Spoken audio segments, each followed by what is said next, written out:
नमस्कार। आज के इस एक्सप्लेनर में हम एक बहुत ही खास सफर पर चलने वाले हैं। आज हम देखेंगे कि कैसे मुगल साम्राज्य की असीम दौलत और उनकी सबको साथ लेकर चलने की विचारधारा ने मिलकर दुनिया की सबसे बेहतरीन और पूर्ण वास्तुकला को जन्म दिया। सोचिए जरा, इमारतें सिर्फ पत्थर और ईंट नहीं होती हैं। आज हम उन विश्वासों, नीतियों और कहानियों की तह तक जाएंगे जो इन पत्थरों में हमेशा के लिए कैद हो गई हैं। आइए सीधे आंकड़ों पर आते हैं ताकि इस साम्राज्य के विशाल आकार का अंदाजा लग सके। अपने सबसे ऊंचे मुकाम पर मुगल वंश का दुनिया की अर्थव्यवस्था के करीब 24% हिस्से पर नियंत्रण था। 24%, ये कोई छोटी मोटी बात नहीं है। 17वीं शताब्दी के आसपास ये सच में दुनिया का सबसे अमीर साम्राज्य था। इन आंकड़ों से ही समझ आता है कि उनके पास कितने असीमित संसाधन थे जिन्होंने ऐसी महत्वाकांक्षी कलाकृतियों को आकार लेने में मदद की। और बात सिर्फ दौलत तक सीमित नहीं थी। इस अकेले साम्राज्य के पास 10 लाख सैनिकों की एक विशाल सेना थी और इन्होंने लगभग 160 मिलियन यानी 16 करोड़ लोगों पर शासन किया। एक ऐसी आबादी जो उस वक्त पूरी दुनिया की आबादी का लगभग 30% थी।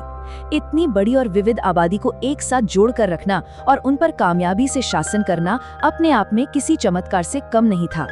अब एक छोटी सी नजर इस कालक्रम पर डालते हैं कि कैसे ये विशाल वंश सदियों तक चला। बाबर ने 1526 में इसकी नींव रखी थी, लेकिन इसका सच्चा सांस्कृतिक और वास्तुकला का सुनहरा दौर सम्राट अकबर और बाद में शाहजहां के वक्त आया। ये सिलसिला तब तक चला जब तक 1857 में अंतिम सम्राट बहादुर शाह द्वितीय का पतन नहीं हो गया। खैर, इतनी बड़ी और अलग अलग तरह की आबादी पर शासन करना आसान तो नहीं था। इसलिए सम्राट अकबर ने सुलह कुल का एक क्रांतिकारी विचार सामने रखा। ये एक अरबी शब्द है जिसका अर्थ है पूर्ण या सार्वभौमिक शांति। अकबर ये बात बहुत अच्छे से समझ गए थे कि अगर साम्राज्य को स्थिर रखना है तो धार्मिक सद्भावना सबसे जरूरी है। और ये सिर्फ कहने की बात नहीं थी, ये उनके शासन का मूल आधार बन गया था। यहाँ ध्यान देने वाली सबसे अहम बात ये है कि अकबर ने इस सोच को असलियत में लागू किया। शुरुआत की गैर मुस्लिमों पर लगने वाले भेदभावपूर्ण जिजिया कर को हटाकर, फिर राजपूतों के साथ व्यावहारिक गठबंधन किए और यहाँ तक कि अलग अलग धर्मों के विद्वानों के बीच खुली बहस के लिए इबादत खाना बनवाया। 1582 में दीने इलाही लाया गया जिसमें सभी धर्मों की अच्छी बातें थीं।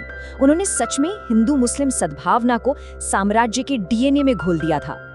अब ये जो लाल बलुआ पत्थर और सफेद संगमरमर का अंतर है वो सच में हैरान करने वाला है। सोचिए कैसे उनका ये वैचारिक समन्वय सीधे पत्थरों में उकेरा गया। एक तरफ लाल बलुआ पत्थर है जो अकबर के समय की पहचान था, ये योद्धा वर्ग और शाही तंबुओं को दर्शाता है। वहीं दूसरी तरफ है शाहजहां के सुनहरे दौर का सफेद संगमरमर जो पवित्रता, दिव्यता और एक बेजोड़ आलीशान सुंदरता का प्रतीक है। ये एक ऐसी भाषा है जो शब्द नहीं बल्कि पत्थर बोल रहे हैं। और इसी सब को साथ लेकर चलने वाली सोच ने एक बिल्कुल ही अनोखी वास्तुकला को जन्म दिया।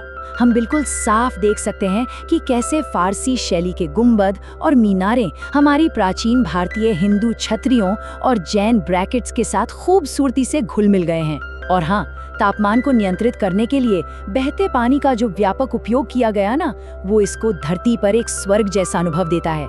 ये बिल्कुल सीमलेस है। और यहीं पर हम इस एक्सप्लेनर के एक बहुत ही रोचक मोड़ पर आते हैं, एक ऐसी निजी त्रासदी जिसने इस वास्तुकला को उसके बिल्कुल चरमोत्कर्ष पर पहुंचा दिया। सवाल उठता है कि एक साम्राज्य अपने इतने गहरे दुख को एक ऐसी पूर्ण ज्यामिति यानी परफेक्ट ज्योमेट्री में आखिर कैसे बदल सकता है। 1631 में जब शाहजहां की सबसे चहीती पत्नी मुमताज महल का निधन हुआ तो दरबार के इतिहासकार काज़वीनी ने लिखा है कि दुख के मारे सम्राट का क्या हाल हो गया था।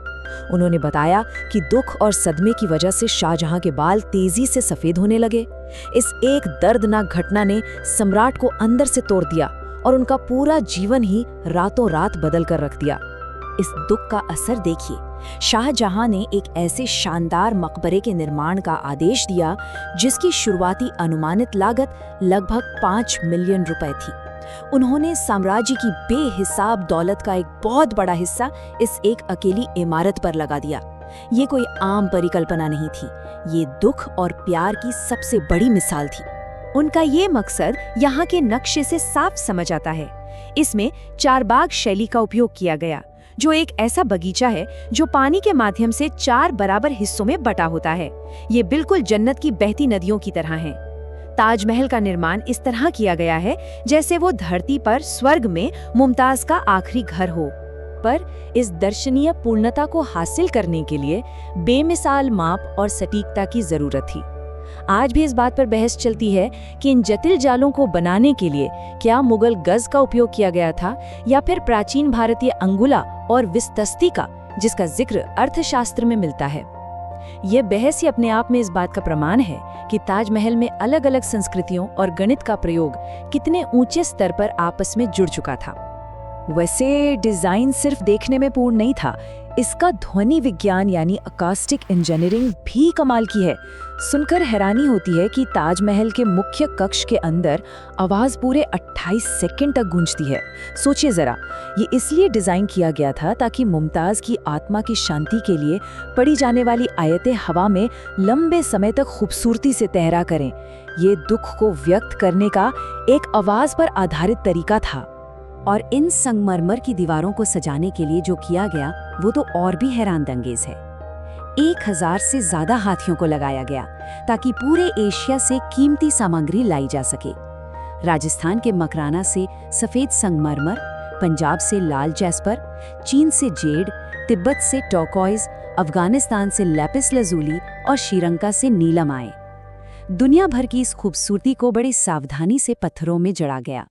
आज जब कोई दर्शक ग्रेट गेट से अंदर आता है तो अमानत खान शिराजी की एक बहुत ही गहरी कैलीग्राफी उनका स्वागत करती है। इसका अर्थ है, ए शांत आत्मा, अपने रब की तरफ इस तरह लौट जा कि तो उससे राजी हो और वो तुझसे राजी हो। ये संदेश कोई आम सजावट नहीं है, ये एक औपचारिक आमंत्रण है कि आप अपनी सांसारिक दुनिया को पीछे छोड़ दें और इस आध्यात्मिक स्वर्ग में प्रवेश करें। तो इस एक्सप्लेनर को समाप्त करते हुए आइए एक आखिरी सवाल पर विचार करें। अगर ताजमहल दुख और प्यार का सबसे बड़ा प्रतीक है तो इसकी पूर्णता हमें सिखाते क्या है? ये हमें सिखाती है कि जब एक साम्राज्य अलग अलग दुनिया, धर्मों और संस्कृतियों को दिल से अपनाता है तो नतीजा क्या निकलता है। ये सबूत है कि जब विविध विचारधाराएं एक साथ आती हैं तो सदियों तक अमर रहने वाली एक ऐसी विरासत बनती है जो समय की सीमाओं को भी पार कर जाती है। इस चर्चा में हमारे साथ जुड़ने के लिए बहुत बहुत शुक्रिया।